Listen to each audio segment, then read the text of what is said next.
Marlene Dietrich's voice cut through the Universal Studios commissary, loud enough that 37 people turned their heads at once, and John Wayne's fork stopped halfway to his mouth when he heard his own name. Wait, because what she said next wasn't just embarrassing, and the reason John Wayne spent the next 18 days avoiding hallways would cost him something nobody in that room understood yet.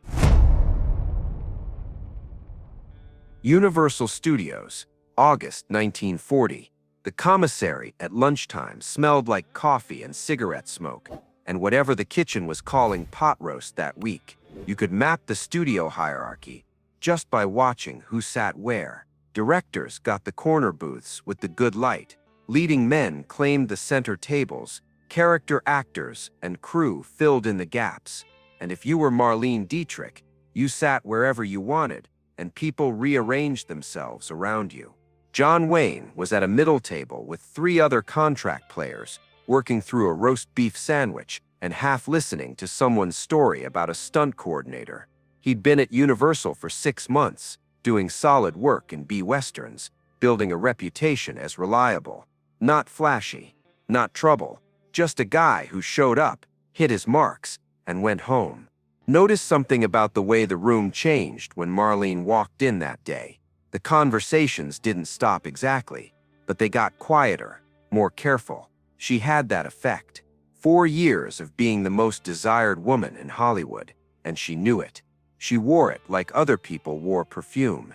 She was meeting with Joe Pasternak, the producer putting together 7 Sinners.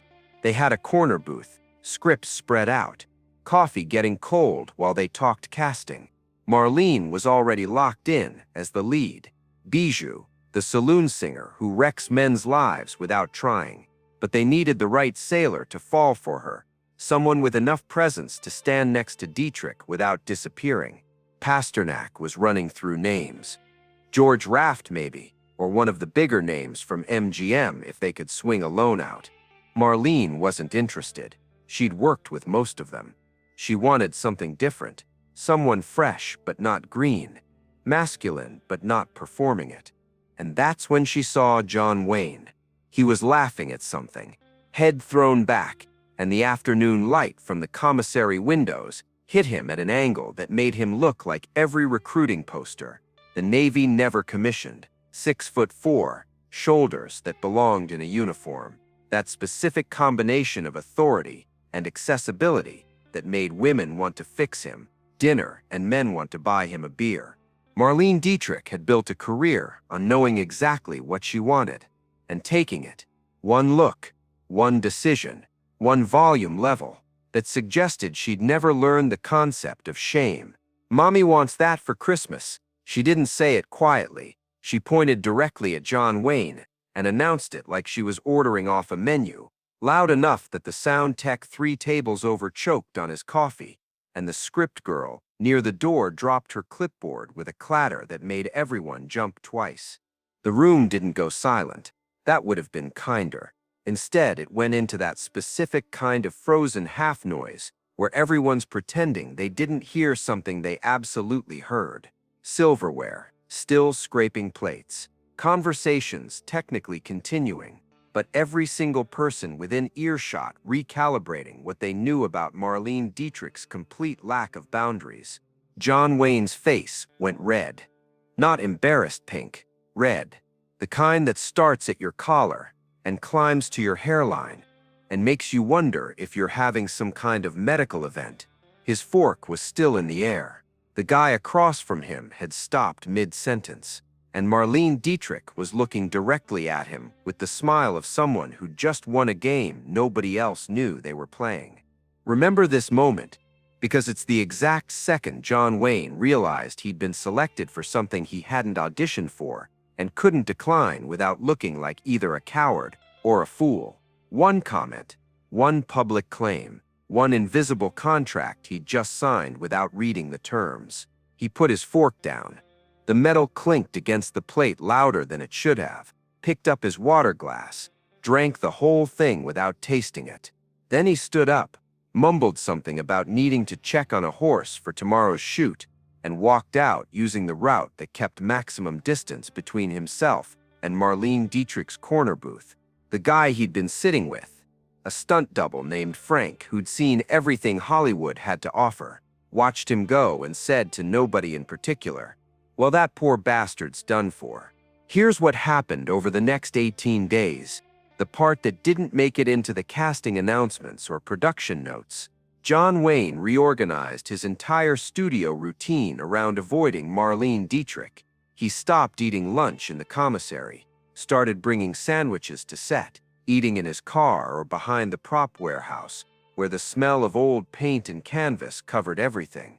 When he had to go to the production offices, he took the long way around the lot, the route that added 10 minutes, but kept him clear of the building where Seven Sinners was setting up.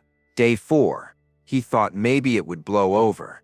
Maybe it was just Marlene being Marlene, and she'd move on to the next thing that caught her attention. But that afternoon, he ran into Joe Pasternak in the parking lot, and Pasternak had that look, the one producers get when they're about to make you an offer. You can't refuse because refusing would cost you more than accepting. "Marlene wants you for Seven Sinners," Pasternak said. No preamble, no small talk. The asphalt under their feet was still radiating heat from the August sun. Lead opposite her, sailor, who can't resist the wrong woman. "You interested?" John should have said yes, immediately. It was the break he'd been working toward. A picture, top billing, Marlene Dietrich as his co-star. But instead he heard himself say, "I'll need to check my schedule," which was the weakest dodge in Hollywood history, and both of them knew it. Pasternak smiled, not kindly. "She's very determined when she wants something. I'd think about that." By day 7, the whole lot knew. Not because anyone was gossiping, though of course they were, but because Marlene made sure they knew. She'd mentioned John's name in meetings, ask after him at the makeup department. One afternoon, she walked past the Western set, where he was filming, and stopped just long enough to watch him ride a horse, and the entire crew felt the temperature drop from sheer awkwardness.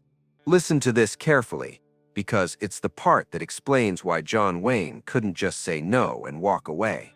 Marlene Dietrich wasn't just the most desired woman in Hollywood. She was also one of the most powerful. She had director approval, script approval, co-star approval, and if she decided she wanted you in her picture, the studio found ways to make that happen whether you liked it or not. Day 12 arrived with the official offer sitting on his dressing room table. Seven Sinners. 8 weeks of shooting. Salary triple what he'd been making on B-Westerns. All he had to do was sign. The paper sat there for 3 days, collecting dust while he pretended he was still thinking about it. And here's where the third question gets answered. The one about what happens when someone decides they want you and you haven't decided if you want them back. Because on day 15, John was walking to the back lot when he heard heels clicking on pavement behind him, moving fast. That specific sound expensive shoes make on concrete. He knew, without turning around, exactly who it was. "You're avoiding me," Marlene said when she caught up. Not angry, amused. "That's very rude, you know." John stopped walking, turned around. She was in full costume from whatever she'd been shooting that morning. Silk and pearls, and that specific kind of glamour that looked like it would dissolve if you touched it, but somehow never did. You could smell her perfume, something French and expensive that cut through the lot's usual mix of horse and hay. "Miss Dietrich, Marlene," she corrected. "We're going to be working very closely together. You should practice saying it." "I haven't signed the contract yet." "You will." She said it like she was commenting on the weather. Certain, unbothered. "You're too smart not to, and I'm very good at getting what I want." One look, one step closer, one smile that said she knew exactly how uncomfortable he was, and found it charming. The first table read, "Is Monday. 10 a.m. Don't be late." Then she walked away, her heels clicking a rhythm that sounded like victory, and John Wayne stood there in the California sun, realizing he'd just lost an argument that hadn't technically been an argument, and agreed to something he hadn't technically agreed to. He signed the contract that afternoon. Day 15. The pen felt heavier than it should have. Look at what happened next, because this is where the second question gets answered. The one about what it actually costs to be chosen. The table read was in Conference Room C, the big one with windows overlooking the lot. 7 Shinner's full cast and crew, director Tay Garnett at the head of the table, script pages stacked in front of every chair. That specific smell of fresh mimeograph ink that meant new material. And Marlene Dietrich sitting directly across from where they'd put John Wayne's nameplate, wearing dark lipstick and a look that suggested she'd arranged the seating herself. The read-through went fine. Professional. John delivered his lines, Marlene delivered hers, and if there was tension underneath the dialogue about a sailor falling for the wrong woman, well, that was probably good for the picture. But when they broke for lunch, Marlene caught his arm as he was heading for the door. "You were good," she said quietly enough that only he could hear. "I knew you would be. It's just a read-through." "No." She smiled. "It's never just anything." They shot 7 Sinners over 8 weeks that fall, then The Spoilers the following year, then Pittsburgh. 3 pictures where John Wayne and Marlene Dietrich played characters who couldn't stay away from each other, and everyone on set could feel the thing underneath the performances that wasn't entirely acting. The affair lasted 3 years. Started sometime during 7 Sinners. John would never say exactly when, and Marlene would never stop implying it was the first night after that table read. Notice how the first question finally gets its answer here.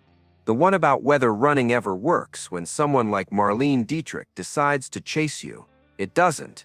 The 18 days John spent reorganizing his life around avoiding her just made the inevitable more obvious. You can't hide from someone who owns the building.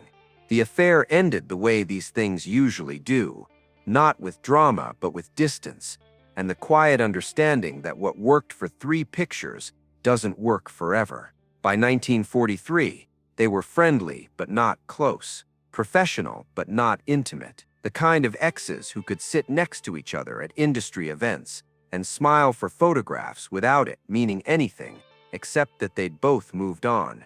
Think back to where this all started, because that commissary moment stayed in Hollywood lore. The day Marlene Dietrich pointed at John Wayne and announced her intentions to a room full of witnesses. The 18 days he tried to run. The inevitability of what happened when he ran out of places to hide. If you enjoyed spending this time here, I'd be grateful if you'd consider subscribing. A simple like also helps more than you'd think. Years later, when John Wayne had become the biggest star in Hollywood and Marlene Dietrich had mostly retired from pictures, someone asked him about 7 Sinners and how he got the part. He smiled that specific smile, the one that said he knew exactly what they were really asking, and said, "Marlene Dietrich has a way of making things happen. You learn not to fight it." But the people who'd been in that commissary in August 1940 knew the real answer. It wasn't about fighting or not fighting. It was about the moment a woman who'd never learned to want things quietly decided she wanted him, and the 18 days a man who'd built a career on being unshakable discovered exactly where his limits were. One voice, one claim, one choice that was never really a choice at all.